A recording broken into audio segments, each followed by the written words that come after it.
China. No, I think I'm used to it now. What's that? She said, do you mind? I said, no. No. I think I'm getting used to it. On our first day here in entire Shanghai, weekend. I don't know if you enjoyed 32 people on this tour. You didn't film the ceremony, but it's We're off to look at the commune, they tell us. And in some I'll probably start from there. Next sequence. Oh, do they? Testing, testing. Good morning, ladies and gentlemen. How are you today? You sleep well last night? How are your rooms tonight?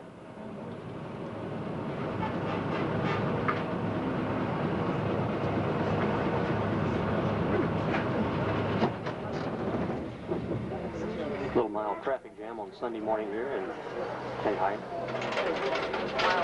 Miss Lou, I see piles of bricks by so many places. Do they make them, or why are the bricks stacked up? Yes, they make them. Individual families or farms? No, not really like usual grocery stores. Oh, here's the question. How many people are there in the commune wagon to see? I think, you see, when we get there, host will give us very detailed information about that. I can tell it's all 20,000 people. So the size of the commune in Shanghai varies, which we found a space over here. He cannot get the application approved by the commune authorities unless his family members are still here.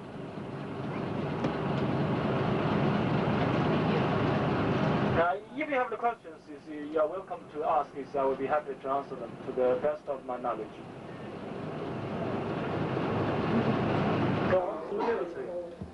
Got a few needles sticking in his arm, yeah. 那个是一个照片，那个照片来了，有照片来了呀，来了吧。我觉得每个都办起来了。 These are very famous acupuncturists. These are from the city. She is signing here for $30. Wow. Hi. So I think that she's done pretty much in everywhere. That's why you see stuff. You guys got a hot shoulder, let me tell you. That's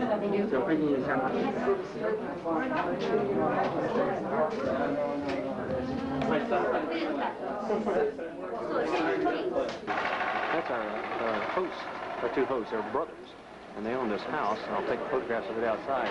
It's quite large by communal standards.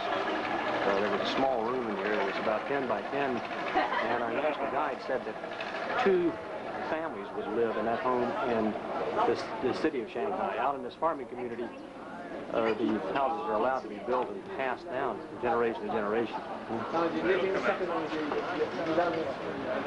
The 2 brothers I just photographed a minute ago, this is their home, where 3 generations live, but by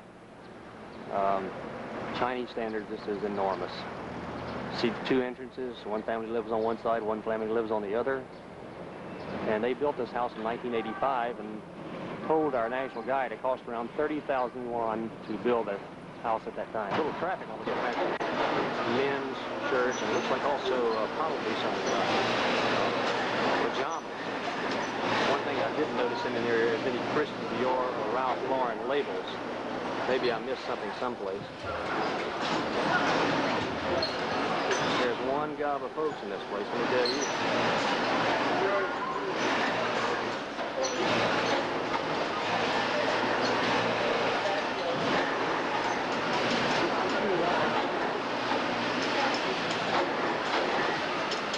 There's some people on a private tour, one guy, a man and his wife.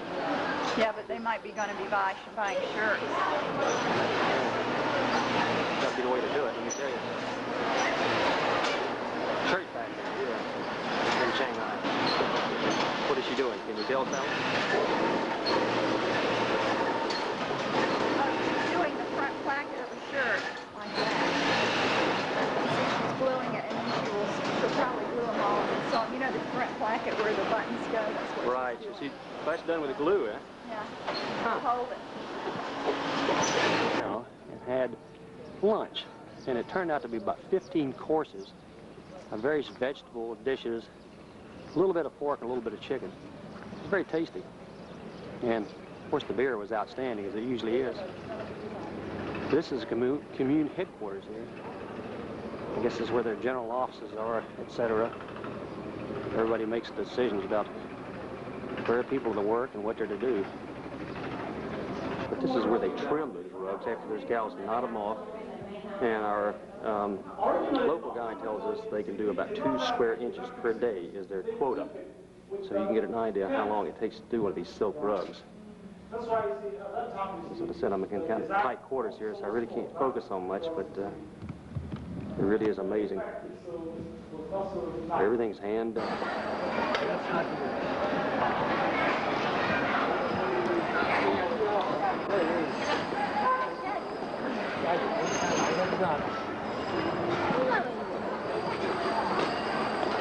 There's a real challenge. I'm walking towards Sally and all this mass of humanity.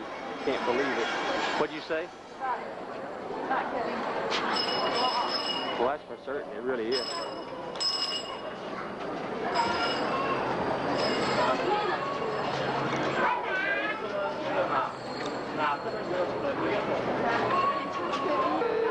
A little bit of old Shanghai. It's called the turning bridge. I don't know why it's got that terminology, but we're talking about some population density.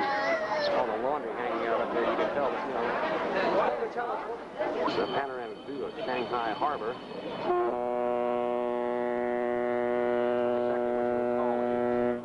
Mississippi barge going there, but it's getting the job done.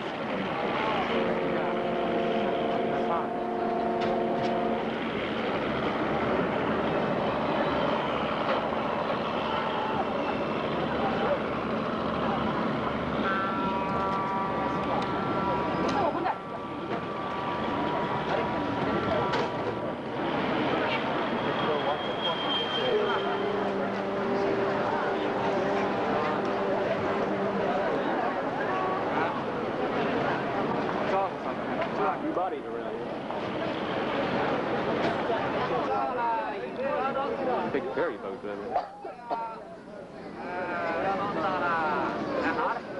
坐2个楼的，来，坐吧，坐大船吧，坐船的，好了吧，好了，跟我来，坐吧。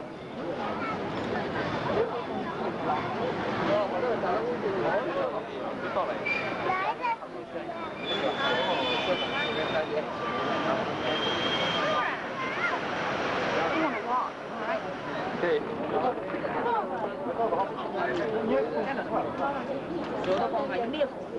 Somebody stops to take a picture of a pretty little girl, and everybody else just stops and takes the same picture. Interesting. Sidewalk with a whole bunch of people, big boats in the background back there. Who's having a good time? A bunch of folks. Line to get into the front door. Absolutely goes around the building about 3 times. The young people are not interested in religion, but look at their age group here. This Buddhist holiday.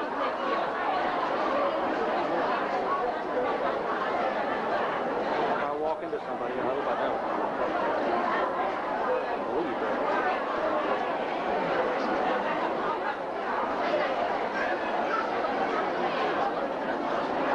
Continuing around the building. As far as you can see down this alley. An area where we might take photographs where Buddha actually is. Here's the other side showing the crowd to get in the temple. Black carpet. Train station to go to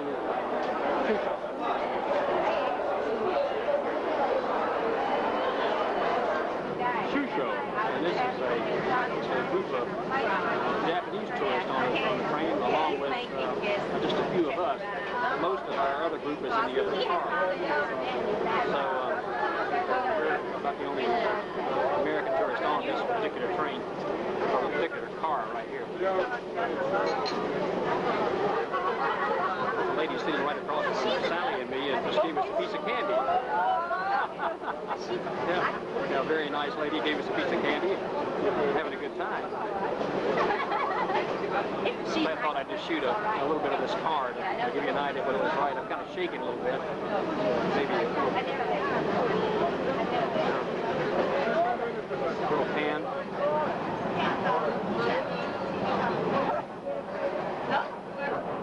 Here's Miss Sally talking to our people across from us. Unfortunately, we can't speak Japanese, and they don't speak much English with us. Here's our tour guide, a young fellow named Doug Denton, and he just walked back to the other car where most of our other tour members are, talking to our Chinese national car, Blue, who's got her back to us right now, and a couple other members of our tour that happen to be on this car. Back to Miss Sally again. At a silk embroidery shop after getting off the train. One thread at a time. This is the model, the photograph of the dog. And here the gal is sewing it through in colors.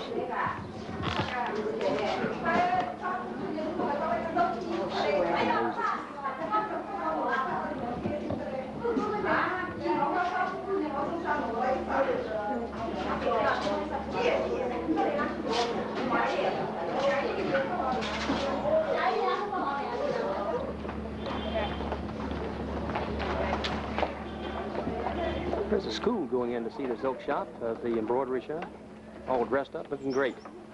Here's the compound where the silk and embroidery shops are, and all we saw all that hand weaving a few minutes ago. This town of Suzhou is a lot better looking than Shanghai by a long shot. People are better looking and the streets are cleaner. Great. Going to enjoy the visit here. This is Mr. Zhang, who's our guide while we're here in Suzhou, and he's doing a magnificent job. So when I get back in the fisherman's garden in Suzhou, it's been our second stop after Shanghai.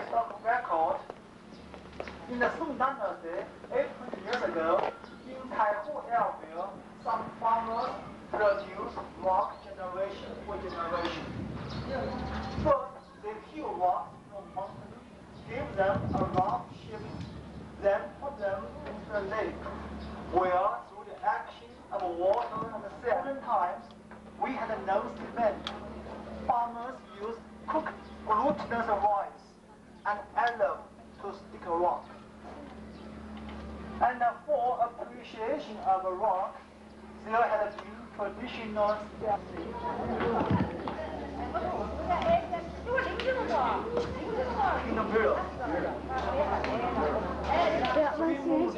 One in sky, one in water, another in the mirror.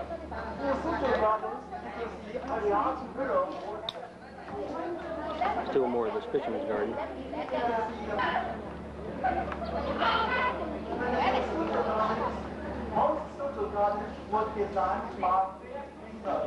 This is kind of the going home afternoon crowd. It is so much better looking than it ever was in Shanghai. It's hard to believe this is still the same country. And we're only about an hour and 20 minutes from The reason we don't Shanghai. have any of those is with government. Pretty trees down through the thing. All these streets in this town have trees on each side. Very attractive looking. Really interesting looking lanterns hanging down, these big orange lanterns. Yeah, I know.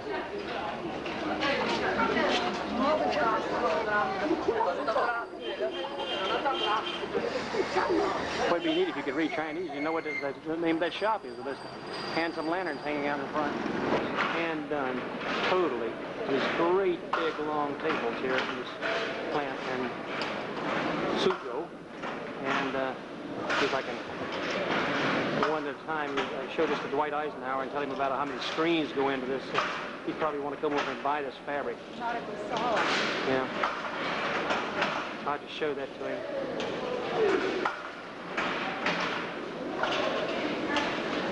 One screen at a time on top of what's already been done. Now, I don't know how many screens will go into this to complete this color range, but there's got to be a few. Fabrics in a silk shop.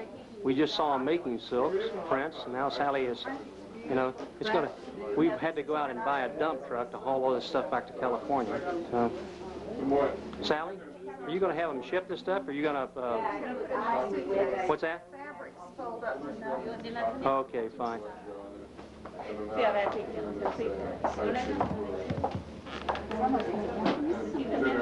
For the next day,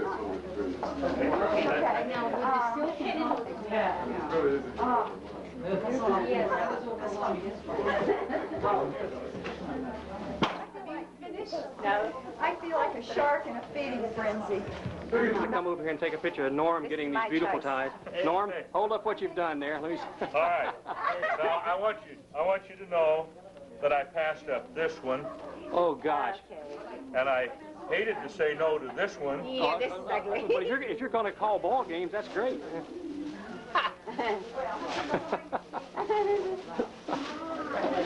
You're looking great there, Norm. I'm down to 3. Good. I'm just getting 3 here. Meanwhile, back over to the Fabric Queen. Believe it or not, these people are staying a little bit late today, so we can come by and watch and make these fans. 真的别好意思，俺不要看，不要看那个别去了。好想去。 Okay, here's a gal there putting together the splines of the fan. And here's a guy over here sawing out each one of the little splines out of a solid piece of sandalwood. Fantastic.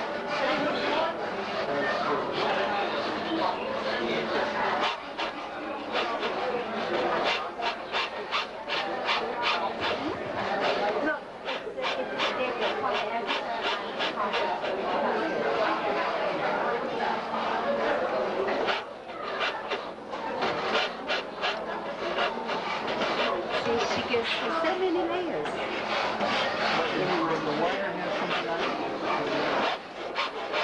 think it's the pattern.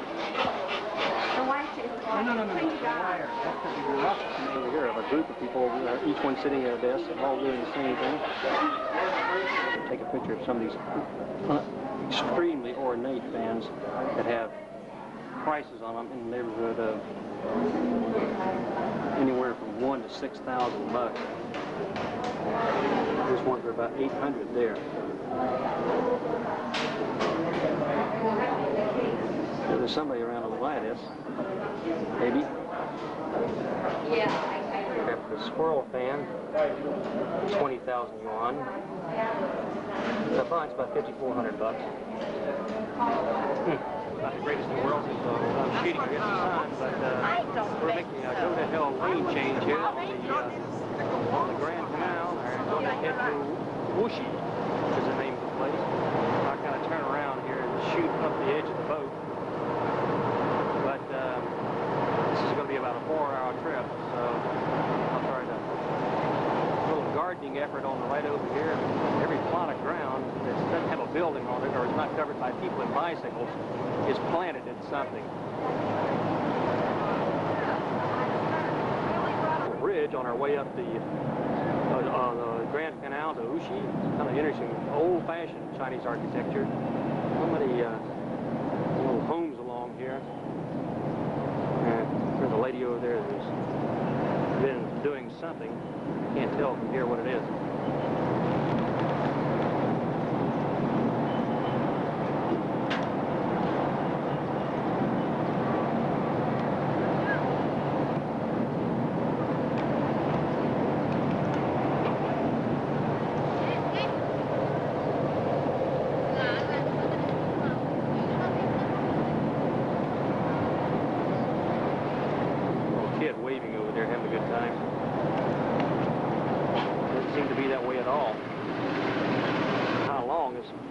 Bunch of hooked up barges are.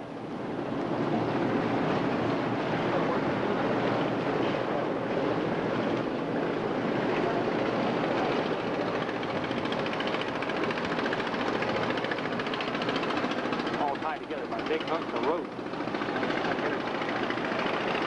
They just kind of follow each other up the canal.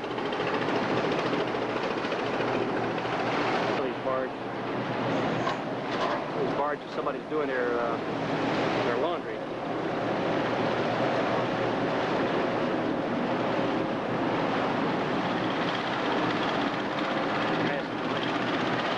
Working laundry and paying out.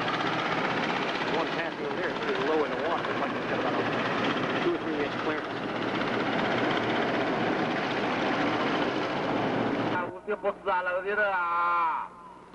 That's easy.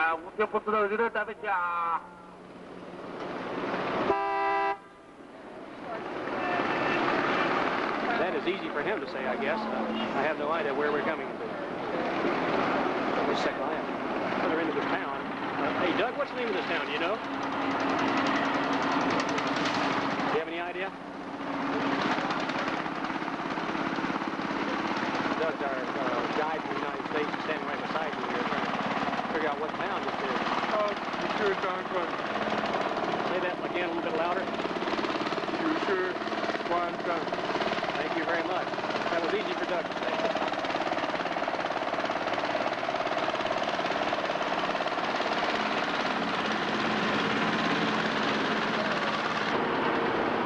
Well, you don't see many dogs. Dogs on 2 or 3 barges here. And I asked the local guide, he said that the only place you will see dogs is on barges because they are not allowed in town because of going to the bathroom in crowded areas and also because they carry incurable diseases here in China.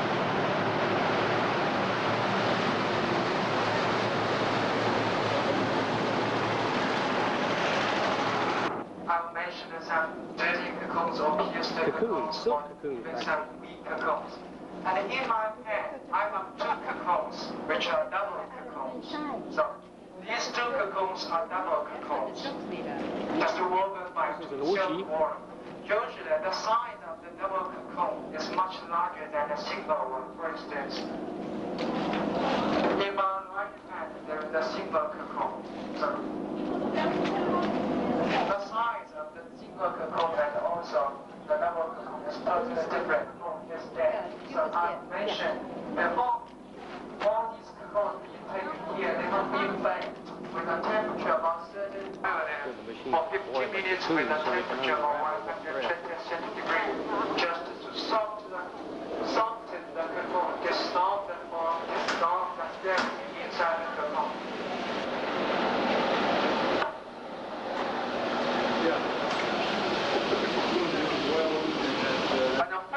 For instance, you see the cocoon just being boiled, and the lining of the cocoon just being taken off. Usually, each cocoon will have linings just flush of it outside of the cocoon wall. So the lining have been taken off. So after the cocoon boiled, it's softened, and the sericin is soft. So I can reel the cocoon by my fingers. He's unwinding the cocoon.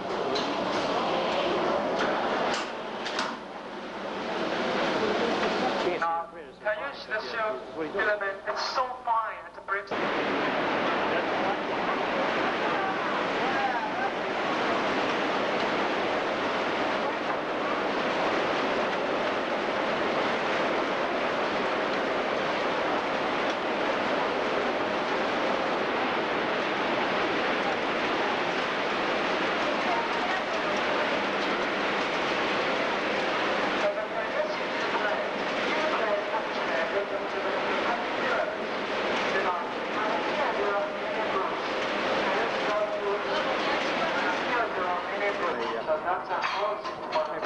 Silk spinning place where they China factory, where they make bowls and plates and teacups,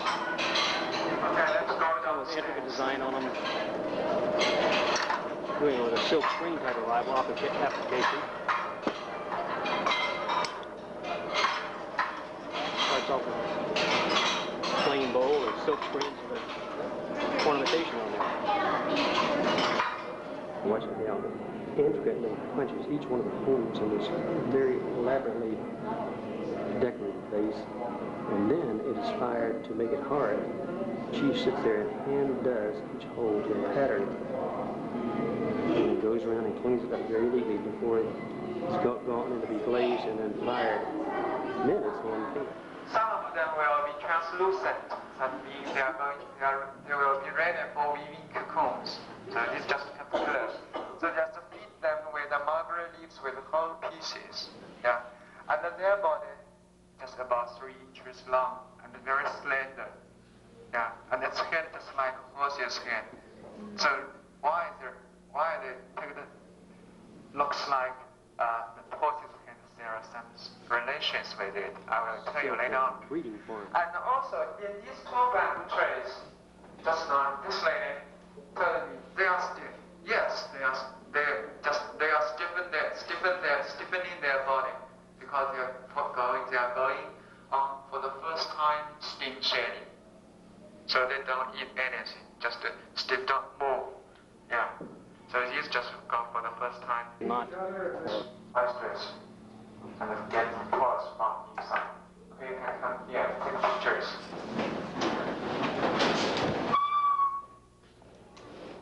So you're gonna open up an oyster and get pearls out of it.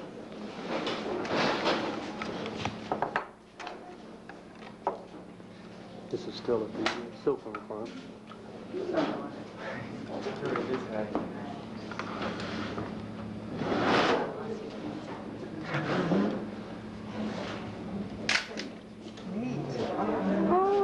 Hey. There's a little pearl into the dish. Yeah. Freshwater pearls, right? Yes. These are called cultured Yes. Cultured pearls. Here's the second one. Commune doing Chinese brush painting on rice paper. I think that sign says Sea Rock City or something. There's a lot going on in this one room. Some of his work up the wall here.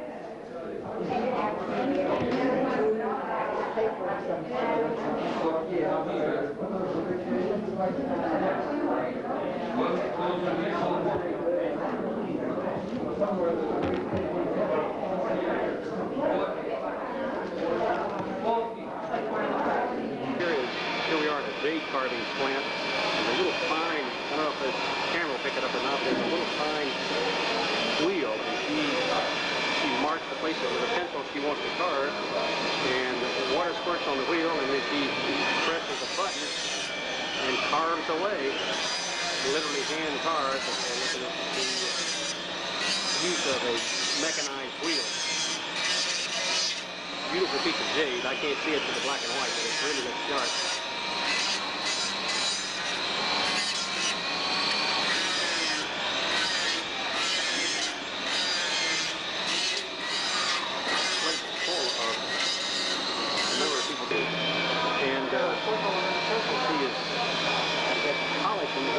Taking the rough edges off of what has already been carved.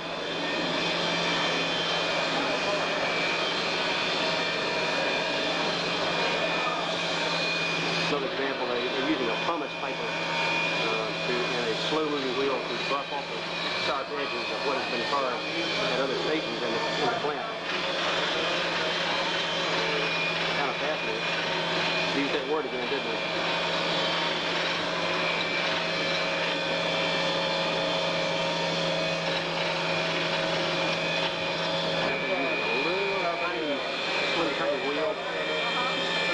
Buffing inside areas to get the rough edges off. This little pot, all done out of a solid piece of jade. So it's very interestingly done. Hill, where we just had lunch a few minutes ago. Probably will be a little bit shaky with this telephoto. That's where we had lunch just a few minutes ago, and then we drove down the edge of the lake. And came over to this area where we boarded this lake cruiser. According to what one of the gentlemen said that's from the northeast here, this is approximately 1/5 the size of Lake Erie, which is the smallest of the Great Lakes. Very scenic. Some local fishermen out there. I'll see if I can get to them without falling off this thing. Also what you call rudimentary fishing boat, Chinese style. Supplies are still there after the Cultural Revolution, but they are. I'll kind of pan over to another hill. There's a little small pagoda on the top. Very beautiful out there, it really is. Very serene, except you realize where you are. The lake, which has a pagoda on top of it, and gives you a kind of an uphill walk, a panoramic view of a portion of this lake. And way off in the distance over there is Wuji, the town we came to visit. About 800,000 people in what they call a medium-sized Chinese city. Pretty view from up on this hill. On the top of this shot of this young fellow over there having fun, taking that thing apart and putting it back together again. He's really having a blast doing this. He's got a great looking red uniform on, and taking that flashlight apart and putting it back together again. We're going to get ready to get back on the boat and head back. So she's got a whole... Okay, here we are at Nanjing at the main gate, built during the Ming Dynasty about 600 years ago. And there's like 7 sections of this thing, all of which was to trap invading soldiers coming in. It's very hard to get the perspective on film. It's really something else to see. And there was a cover charge too. Yeah. See if I can look into this.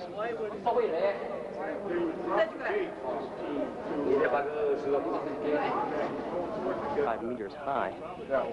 You can see the steps going up as some of our tour moves up to the top. Gate into Nanjing, and I can just imagine warring factions trying to cross this river and invade this gate. Right atop this wall, you can see a section of the old city wall. I'll try to follow it as it goes, and then to the right is the moat. And actually, it was called the city moat. Went all the way around the city, and this great big wall went all the way around the city. Must have taken hundreds of years to build this thing. It's unbelievable in size. Let's see if I can zoom up and get a way up there. Now you can see a little bit more of the old city wall there, as it is on the north side of the river, or north side of the moat. The money in the construction of the Nanjing City Wall and this #1 city gate were financed by the officials living in Nanking around 600 years ago. And some say the official donated almost 1/3 of the money, donated much money in building 1/3 of the Nanjing City Wall. And this man is famous as Shen Wansan, and he was a fisherman living on the bank of the Qinhui River. It's now the city moat, okay? And one day, this man got a pot while fishing. He thought it was useless. He threw it away. Drum tower. Many years ago, when they did not have clocks, they used to beat drums and ring bells in China to indicate as the hours passed by. They did it 24 hours a day, and this was the drum tower, which they drummed during daylight hours. And in another tower, they would ring bells at night to indicate the passage of time. This goes back. Is a modern bridge that crosses the Yangtze River, so we're just taking a shot of it from underneath here. It's pretty impressive, and they're very proud of this bridge here in Nanjing, because it does cross this enormous river, and where they used to have to take ferries back and forth on railroad cars and any type of truck or automobile transportation. I think we note on this one is the elevator. Great big rascal. Very foggy view of surrounding area. Beautiful gardens down below. I'll try to. I can't get very close to the edge because I guess they don't want anybody permitting carry around here. So great looking landscape work been done down there. This is up in the air. They call it 4 flights up, 4 stories up. Seems like to me it's about a normal building would be about 20 floors up.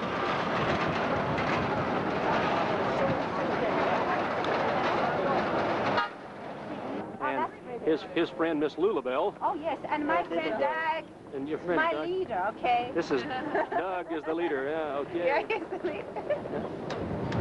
Okay, here we are after lunch on Thursday, and we're getting ready to walk up to the mausoleum of Dr. Sin Yat-sen.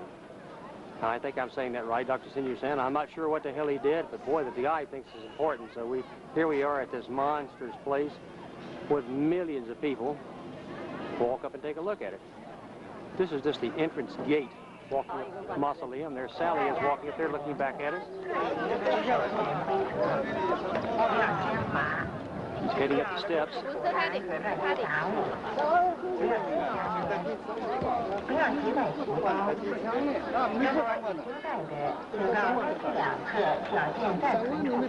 Second gate on the way up to the memorial for Sin Yat-sen. Photographs going down the steps in just a minute. But this is a memorial. On the inside is a marble statue of the good doctor who died in about 1920, I believe. And thinking about steps, this is some world-class steps here. They go on forever. You can see the pagoda and the second gate that I took photographs of earlier. And then a slow trip up these steps. Look at the mausoleum up the steps from about 50 yards down. Dr. Sun Yat-sen's mausoleum, and drove just a short distance, and here we're at the home of Madame Chiang Kai-shek when Chiang was the head of China before he was upset by the Mao Zedong and the communists in 1949. I guess this was their home, and it is truly magnificent. You can see from the work on the roof. Like Mao. Look like Mao. Look like Mao. In 1927 that died. And according to what Sally mentioned, this was built approximately 1,500 years ago, or somewhere in the neighborhood of about 400 A.D. Very old. It was a monastery originally. Quite a structure, let me tell you. 9 stories high. 9 stories high. The standing one is guarding, and the sitting ones are resting. Guarding, and on down the corridor, there are kneeling elephants that are resting. Thanks a lot. Kissing this camel.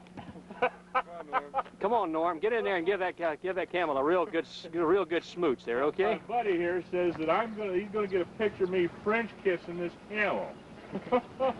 My Doberman would never talk to me again. That's for sure. Yeah. No, it's done on a Lazy Susan, and it's done with chopsticks. And people just take a little serving and then spin the Lazy Susan. Sometimes they spin it too fast. Yeah, but you know, yeah, works like a charm. It really does. Buddha! Hey, you do great, Buddha! You're looking superb. Yeah.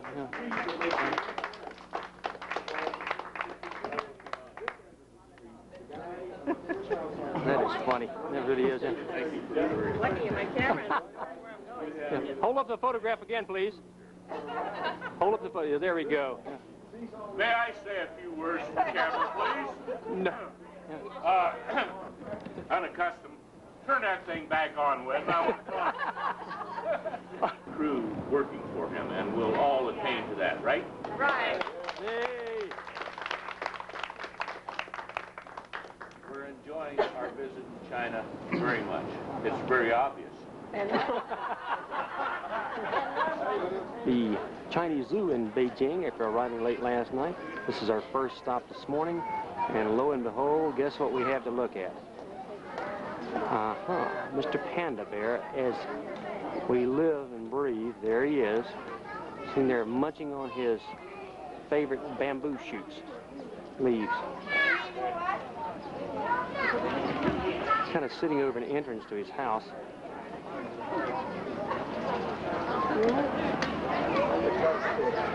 You come to China, you got to see a panda bear.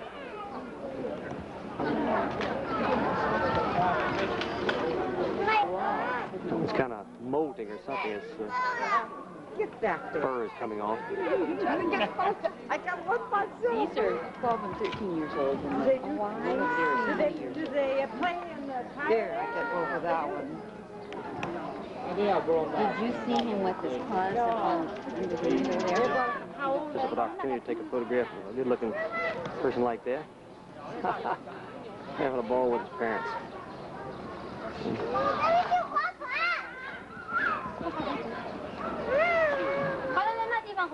Is there a guide in Beijing, Mr. Wan? Or is it Mr. 2 or Mr. 3 or Mr. 1? Okay. Right here we are at the Summer Palace. There goes Miss Sally walking in. And this was part of the administration building for the Emperor's affairs.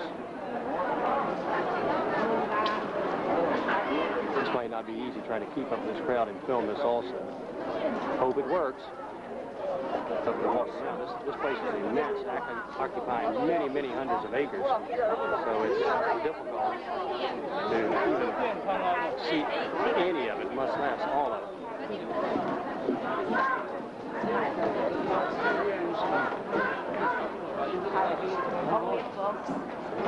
We're at the Emperor's Dowager's dining room. I have no idea what we're going to see. Just wall-to-wall humanity. Unbelievable lines. Time to right. 128 courses. For many of the courses, just for the fragrance. You know, just smell it. That's all. That's all we need. This is an 8.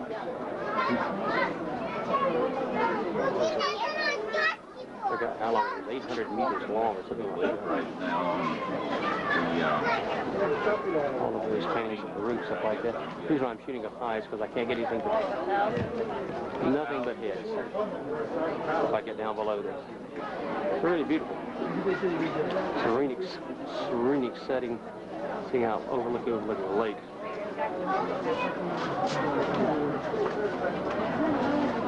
Princess's Summer Palace in the 17-strand building island. I don't know how much this wide angle will pick up, but it's really picturesque here.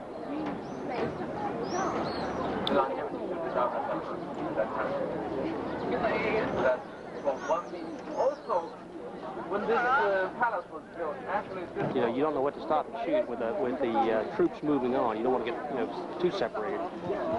This is another one of the pagodas. This is magnificent. I don't hit the sun wrong here.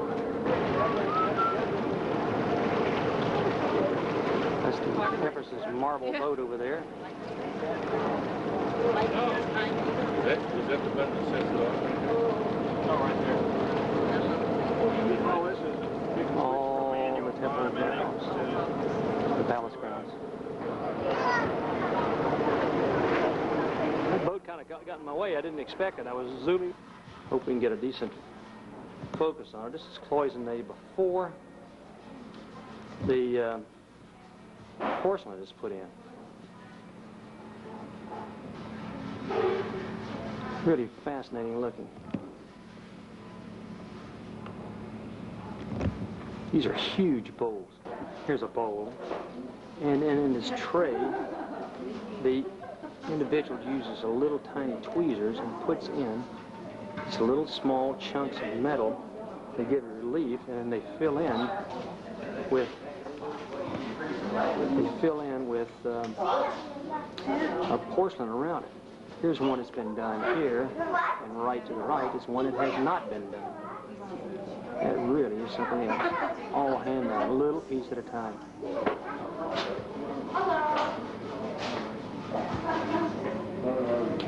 You can't see the placement for a hand. But picks it up, dips it in the glue, puts it on.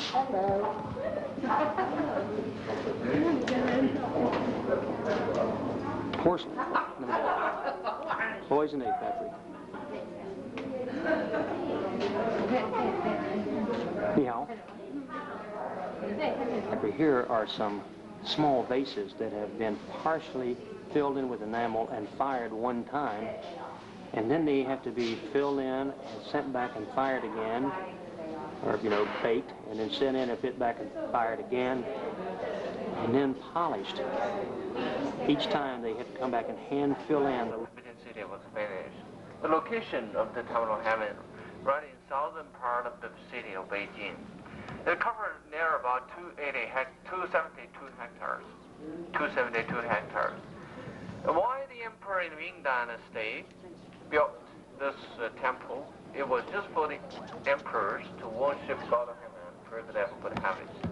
So at that time, every year during the first new of the lunar calendar, the emperors of the Ming and Qing dynasties would come here to worship God of Heaven and pray for them for the harvest. Actually, it was have a ceremony once a year. The name of this building is called Hall of Prayer for Good Harvest. So the temple, when this temple was built by the Ming Emperor, the major for the emperor to worship the God of Heaven and pray for that for good harvest every year. So the emperor gave the name of this building, major one, called Hall of Prayer for Good Harvest. It's 38 meters high and 30 meters in diameter. There is a blue color tile on the top, symbolizes the color of the sky. And why they use this round structure? Because in the 1420, when this was built, the Chinese already realized that the Earth is round. So they use a round structure to symbolize the Earth. But we Chinese don't also believe the land is like square. So we built the wall, which is round, the round building. The green one, the green wall, is like square. So we use the round structure to symbolize Earth, the square wall to symbolize the land. Okay, and a third tier of the Temple of Heaven is this pagoda surrounded by what they call an echo wall, where you're supposed to be able to talk on one side of the wall in a whisper tone and somebody can hear you on the other. Don't think it works, but it makes a good story. Perfectly circular. There's the entrance gates to the wall. All right, here we are in the morning. It is Saturday the 28th here in China, and we have just driven into the entrance to the road entrance to the Ming tombs for Ming Dynasty, done about 600 or 700 years ago. And this pagoda that you can see down at the end of this road has a turtle and a large monument inside it. The tablets is what they call it. And then the road is lined on each side with animals to guard the entrance to the tombs. And these things are carved out of solid granite and are unbelievably big, damaging or defacing the granite animals. I'll take a shot down this end of the road, see if I can move out here to get a Chinese-style TT, better known as tourist trap. This is only half of them. The other half are on the other side of the buses. Since the exit doors of the buses are on the other side, they're doing a little more business. Now here you bargain.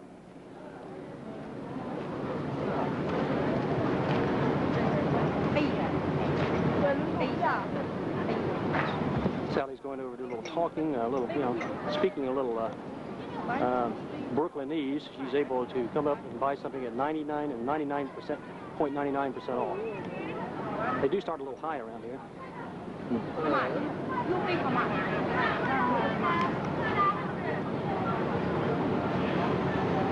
Sally, they should be about 3 yen a piece.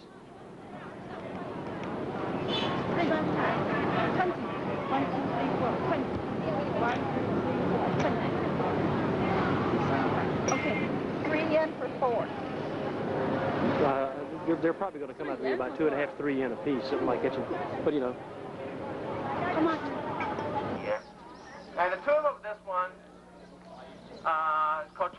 which was started in 1409, altogether used 8 years to finish one. This is the third Ming Emperor Juli's tomb. Third Ming Emperor Juli's tomb. His tomb among 13 is the biggest. It's the biggest. So today we can call Ling Si Hall, which was used by the emperor once a year in memory of his ancestors. What he's saying is this large building was used by the emperor once a year to come here to remember his ancestors. It's the biggest among the Quite a building for once a year use. But the famous thing to see this building is the single tree pillars. Single tree pillars. The wood is the red wood. I think it So they would not let us take photographs inside the hall where the emperor, all the relics of the excavation of the one Ming tomb are shown. So I have to come back outside and just get a little panoramic view back toward the gate area. And then I'll keep right on moving since this tape is about over. To the Ming tombs.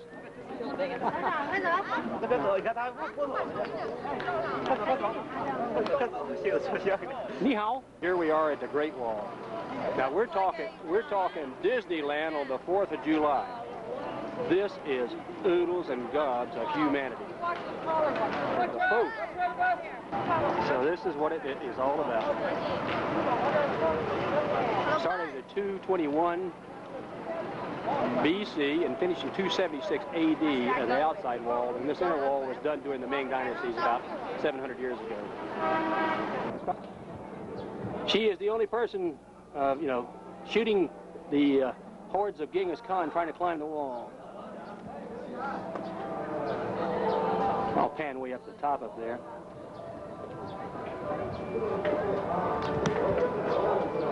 Unfortunately, we got power lines there, which is not much fun.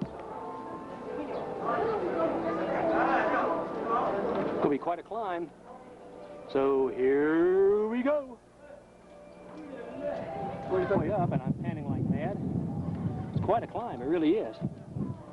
Started down there, or about 150 yards past that kind of bridge area right in front of the camera here now. See the angle there. Wind's blowing, it's hard to smooth me around pretty good. Plus my heart is beating. Notice the hordes of humanity making the trek on the other side. Hello.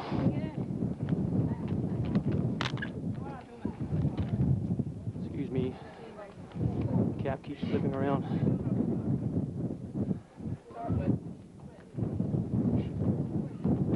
The wall goes on for a heck of a long way where people are not.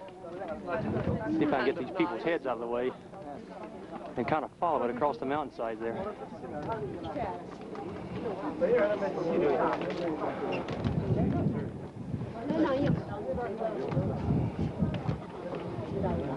And then it goes off, got a little bit further to go to make it to the top.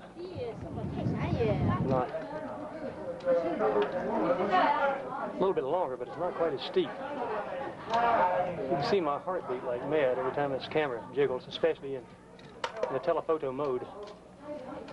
Or the gate or stopping point, at the top of the wall, you'll see that the improved or renovated portion continues on down for maybe 200 yards. I'm zooming in, and then we go into a section that continues on past that.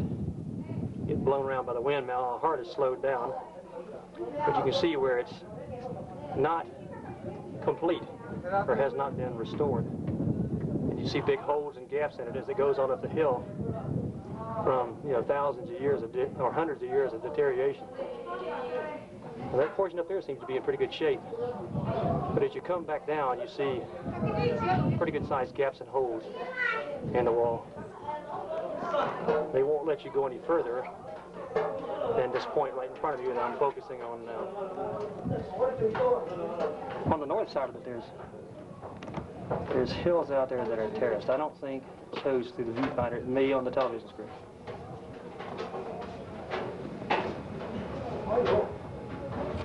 Terraced hills.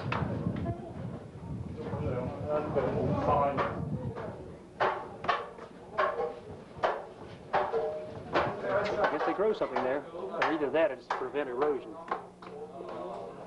Beijing, the People's Square, and I'm talking about an enormous area that our guide said will hold in excess of 500,000 people. And I'm getting a terrible view of a bunch of buses right here. We'll pan around this thing.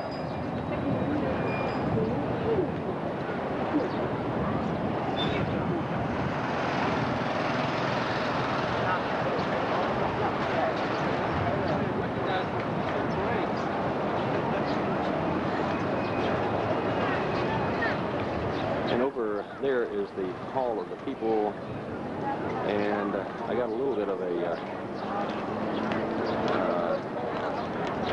hole in the way there, but you can see the portrait of Mao Zedong there, and his mausoleum, a memorial, is not too far from here. And as we drove by, I would say that there is a line in excess of a mile long to get in to see him. He's pickled under glass.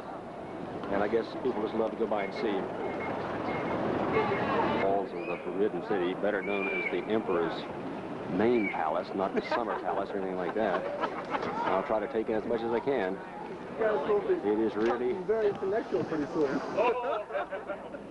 I'd like to point out this is a 3-camera shot. Backlight off. Backlight off. Oh, excuse me, Wen. I think we're supposed to be city. So in the Ming and Qing dynasties, when the emperor went outside of the Forbidden City, they would throw this gate. Why it was called the Meridian Gate? Meridian Gate, because the Ming and Qing emperors believed that the Meridian line went through the Meridian City. And this was also believed as the cosmic center. So that's the reason the emperor gave the name of this gate called Meridian Gate. There's a little reindeer here. Now look at that, my friend. The little temple, right here. It's made of marble. This one, right here. Behind the line. Behind the line. Right there. See it? Yes. Little temple he's pointing out here in the Forbidden City. The nothing. This marble box right here. Also behind the line, right here. Right here. The marble box. Marble box, right here, behind the line. So every year before the Ming and the Qing emperor went to the Temple of Heaven to worship the God of Heaven and pray for them of the heavens. So he would put 5 kinds of marble box for the incense into the temple. Entrance, and now we're in looking at the main building.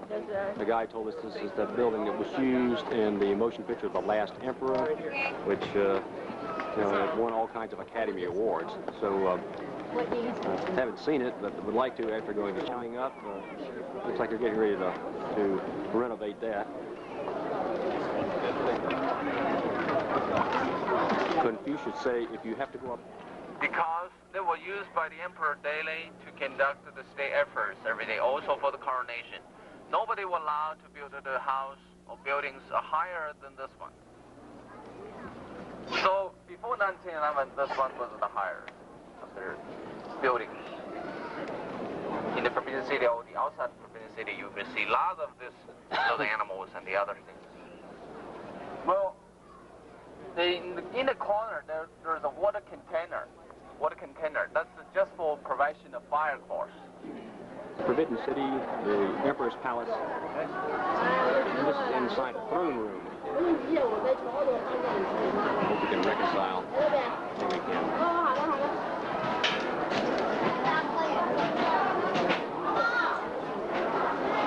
Beautiful. This little fellow around the corner there just told me I could take photographs. Very nice of him. But I started to photograph at the end of the last tape was heading toward the south side of the Forbidden City. Those are all areas down there that nobody visits. They're not open. I guess they've not been restored totally. All the banquets at the end of the year. All the big banquets celebrating Chinese New Year or the Spring Festival. Here comes the rain again. A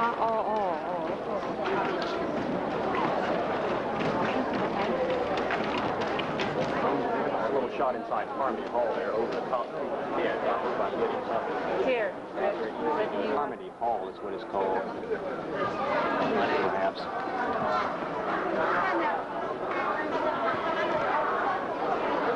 I'm sure this seating is not going to come in very clearly, but it sure is interesting and very old. Looking up toward the hill, there's a couple of pagodas and pavilions up there. I'm not really sure whether they have anything to do with the palace or not, but it's certainly pretty. 1, 2, 3, 4. I can see 4 of them. There's a 5th one across the top of a bus. I can't quite see. And this is called the Big Wild Goose Pagoda. 7 stories high. And they say if you walk to the top of this thing, you end up gaining a year of life, or losing a year of life or something. I can't remember. Really impressive. Statue of Buddha. Our guy told us that the monk returned from India with scriptures, Buddha scriptures, and stored them, and built his pagoda to store the scriptures inside here. Translated them from Indian into Chinese.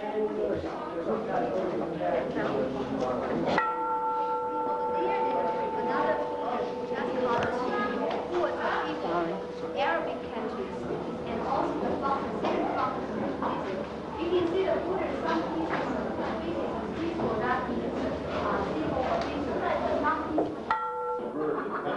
Really beautiful colors in their patch.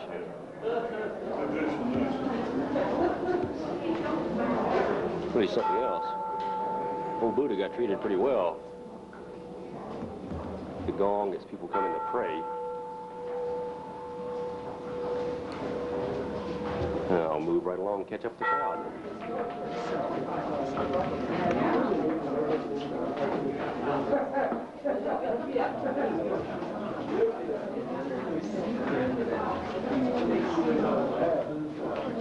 The second level of this big wild goose pagoda, only looking out over the city of Xi'an.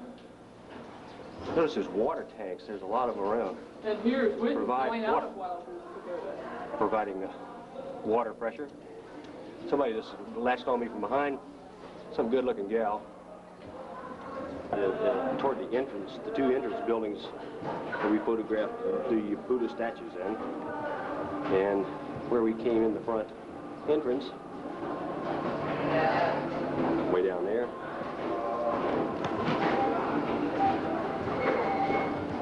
And on up to the 3rd level we'll go.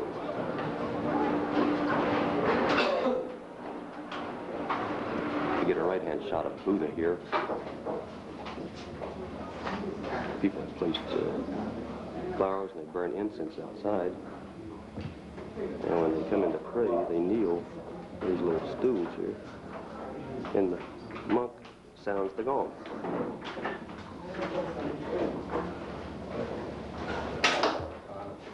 And here's where people walk up, and there are incense sticks there, and they light them off with those candles that are burning and stick them in this pot and let them smolder. It's fascinating, it really is. And they go in and pray, say their prayer to Buddha. Famous location of the first emperor of the Qing dynasty's tomb, and all the terracotta soldiers that are in this building over here, and the building right across over there has the chariots in it, but they won't let you take any photographs. They want to sell photographs on the inside, so you would think it was going to damage. So what I decided to do was come outside here and take some pictures of the local hills, the beautiful terracing the farmers do out here. They go straight up the sides of the hills and plant on those little terraces. Really pretty and green in this part of China. It's quite lush, and they get a lot of rain. Vendors on the street down there. We're at the Ta Chin Hot Springs now. This was enjoyed by the emperor during the Tang Dynasty. which goes back about 1,250 years ago, believe it or not. He used to come here to enjoy it. The hills around here are particularly beautiful. I may need a little backlight here. So. Green and lush. They must get a ton of rain around this place.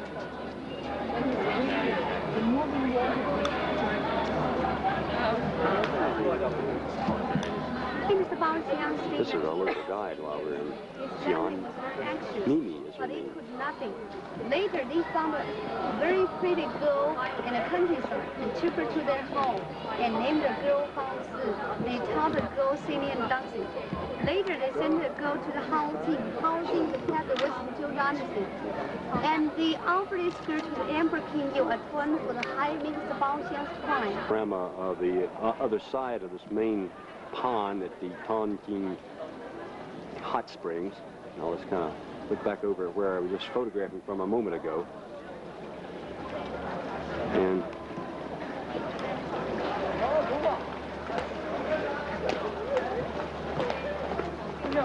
we're outside of Xi'an now at the Banpo Museum, which is a village that went back 6,000 years ago of people right before the Bronze Age. And this statue is out in front, and Sally was very impressed with how defiant this person looked. I'm sure she would have been the president of the Junior League in the Banpo Society for certain, with that militant look on her face. And I suppose in this particular society, the men and women were primarily separate, with women having the upper hand as far as the society. Well, good morning, Tuesday morning. Main gate, or southern gate coming into the city. To give you an idea how high the walls are, I'm focusing down on a bus that we rode in on. You see how tiny the bus is compared to the walls. It really is amazing, the size of this affair. A little backlight going up here to see if I can get a little better view. The colors, enormous structure.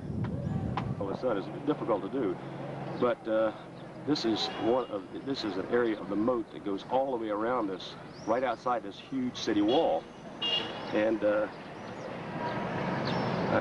I can get a little view of the wall, the top of those trees over there, and then back over to the moat.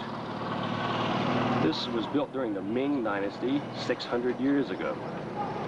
It's really amazing how they protected their cities as the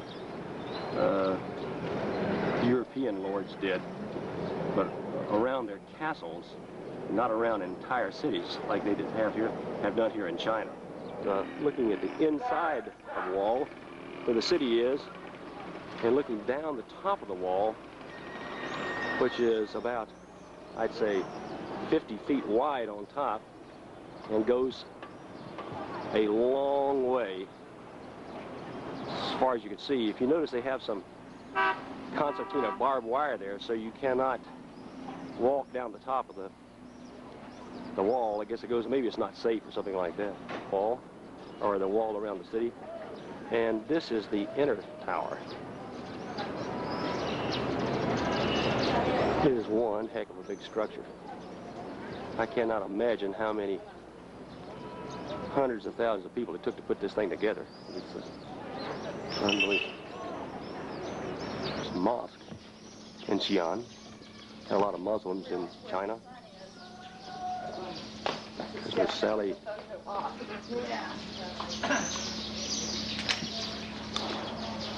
I don't know how old this thing is, but I asked a guide in a few minutes, maybe I can report it. Can you take a picture of this?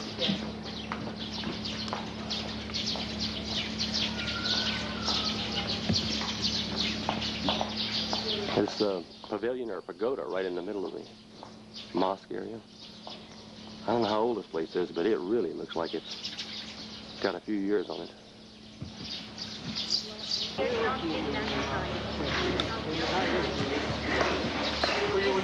Well, she just said that this mosque was built about 500 AD.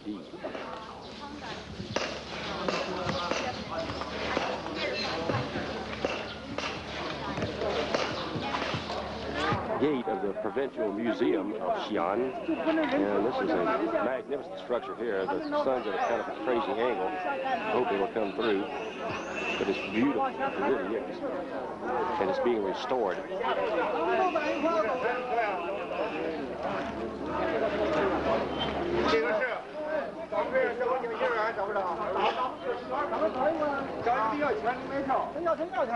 Still outside here in the Provincial Museum, some photo opportunities of some gorgeous structures here.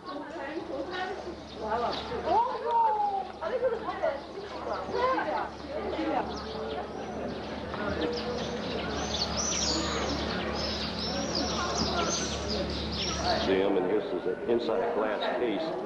It's one of the terracotta horses, which is not a reproduction, but one taken from excavation. I got a real bad glare on the glass, but I thought I would, since this was as close as I would get to one of them, I would take a photograph of it.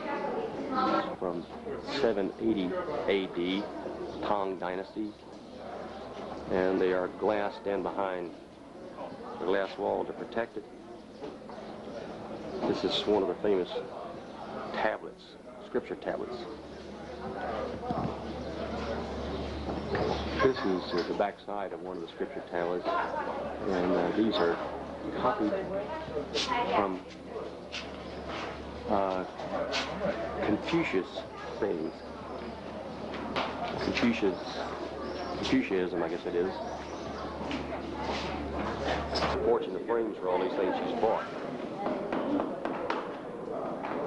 This guy in the background pounding. It's sort of like he has black shoe polish to make those letters stand out there. I think my camera's getting confused about the lean on at the river resort, which is called the Li River in Guilin, and boy, the scenery has changed. We've gone from very flat land to quite mountainous terrain. Please notice the pagoda on top of that hill over there, and the caves in the side of the mountains over there. It really is very picturesque here.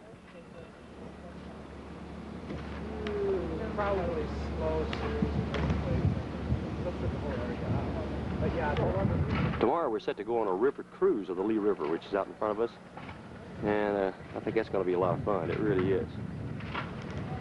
We should, I think we go all day long, have lunch on the boat, and then return tomorrow, late tomorrow afternoon. These lashed together logs. It's a boat. Another one. There's lashed together logs and a little seat sitting down.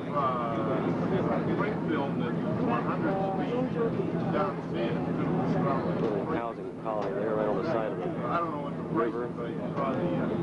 This tour is about 4 hours long, so I'll try to edit it as much as possible about what I take. Interesting little boats. And this cattle, water buffalo, Chinese water buffalo, and we have not seen anything like this all along the edge of this river. Swept back the water buffalo horns and the capes on the bulls. This is a better picture.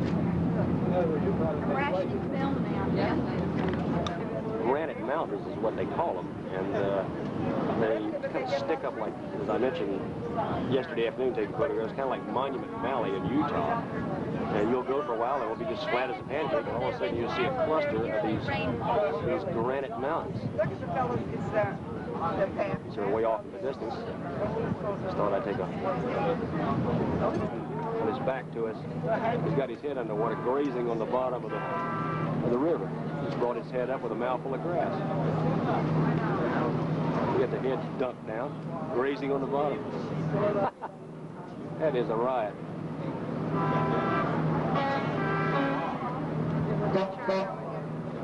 Some more of the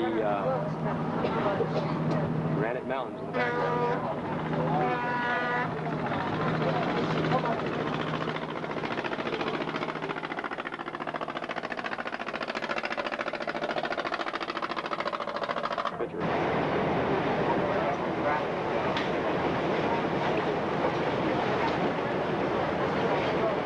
Remember, tour boats up the river today, unbelievable.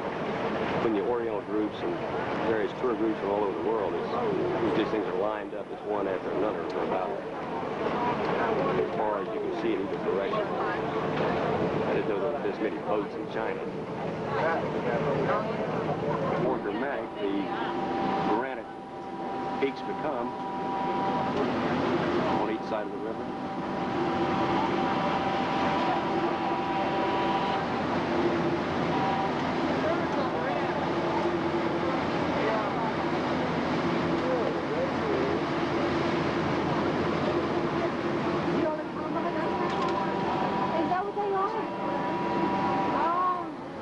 Dramatic. And the water out through that canyon kind of reminds you of certain areas of Hawaii, except of course not nearly as tall. But lush green, lots of the net. He's got his net and he's got some fish at the bottom, and he takes the fish out, throws them in a big basket there, goes on to wait for the boat down there, turned him over, or make sure he don't run around.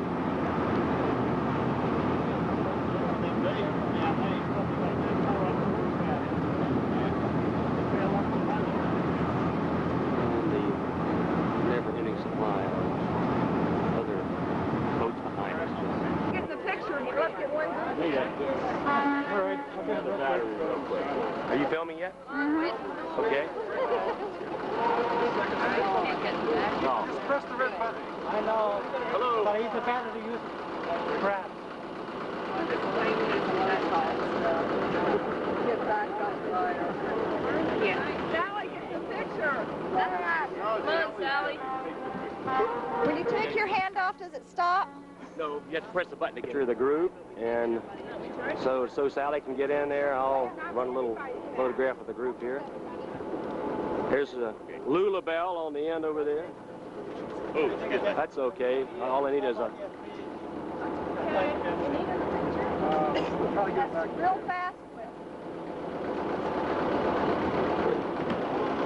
What about Norm? Where's that? Uh-oh, that shadow you saw was Buddha walking in front.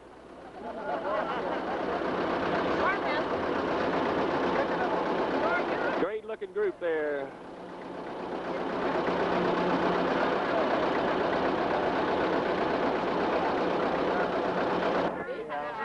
You're in movies. You're on it. It's an action. Go down and listen and let Mighty.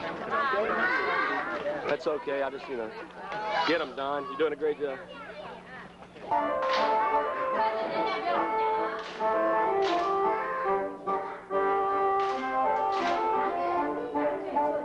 Yeah, take seat,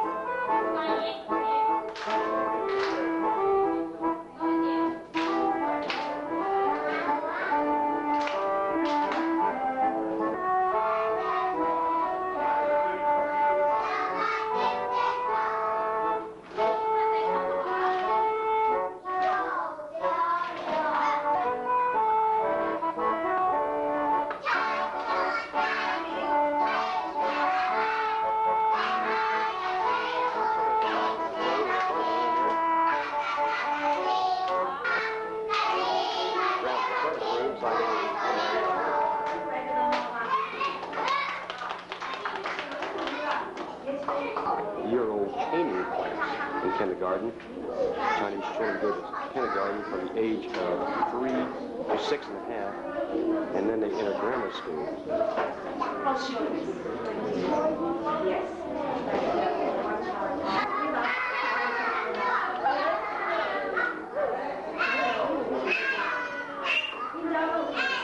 Little yawn there. Ni hao.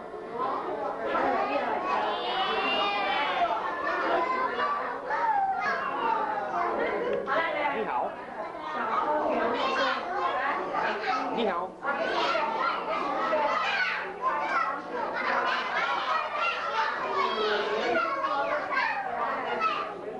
There's some unbelievable high-rise buildings and boat people.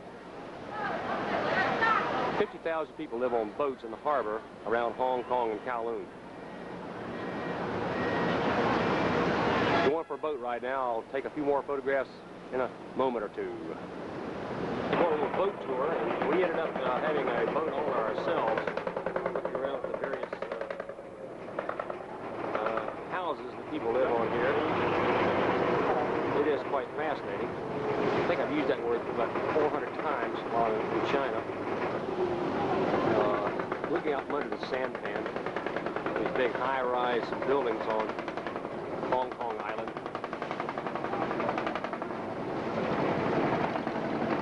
Up on the bridge up there taking... Hey, Sal? Well, that's okay with a Chinese restaurant in the background. Jumbo Floating Restaurant, it says. Jumbo Floating Restaurant. I guess it kind of moves around. There you go, Miss Sally. She's looking sharp there. Hi, guys. Hi. Yeah. Some more of our tour over here on this side. Yeah. Good gosh, all right, I focused on you and this thing says tilt. Hanging on rods, drying, and then after they dry in the sun, they cut them up and eat them, I guess. We have a refrigerator, a freezer, something. a color TV.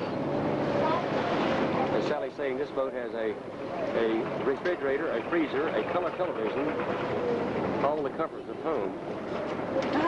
Color TV.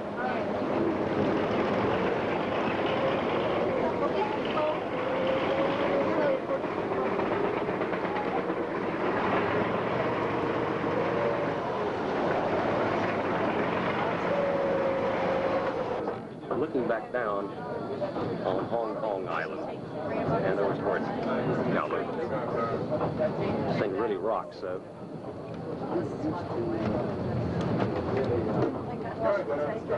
Excuse me.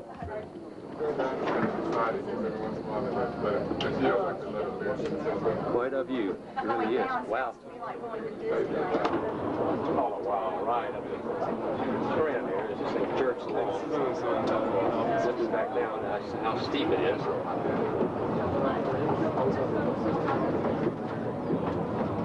We are up on Victoria Peak at the top. We're going to go upstairs to the restaurant in just a minute.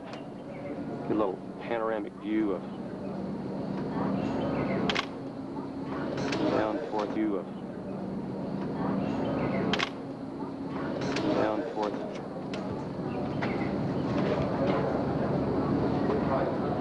Pardon me?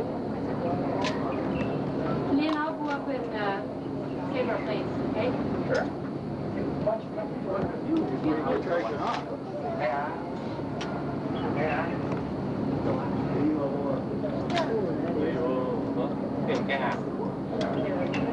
All the food in the world couldn't beat this view, could it, Lynn? No, just have to wait. Yes.